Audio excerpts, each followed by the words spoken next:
بسم اللہ والسلام علی رسول اللہ۔ ایک سوال ہمارے دارالفتاء میں یہ آ رہا ہے کہ لال شہباز قلندر رحمۃ اللہ علیہ کا اصل نام کیا تھا اور آپ کی تاریخ پیدائش کب ہے اور تاریخ وفات کب ہے؟ تو لال شہباز قلندر رحمۃ اللہ علیہ، آپ کا جو اصل نام تھا وہ تھا سید محمد عثمان مروندی، اور آپ کی جو پیدائش ہوئی ہے 1177 538 سنی ہجری،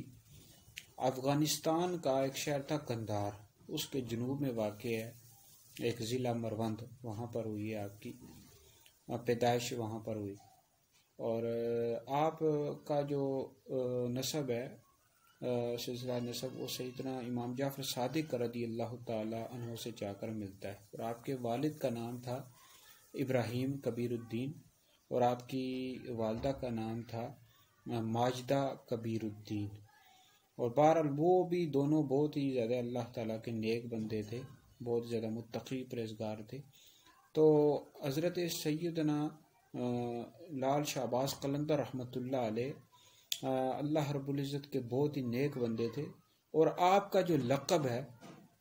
وہ لال شہباز قلندر ہے۔ نام جو ہے نا اصل میں وہ آپ کا سید محمد عثمان مروندی ہے، اور آپ کی جو وفات ہے 1274 میں ہوئی، اور آپ کا جو مزار شریف ہے وہ سندھ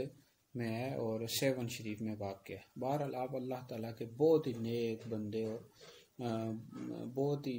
زیادہ کفار نے آپ کے ہاتھ پر اسلام قبول کیا، اور آپ نے بہت ہی زیادہ دین کی خدمت کی، اور 18 شعبان کو آپ کا عرس مبارک منایا جاتا ہے۔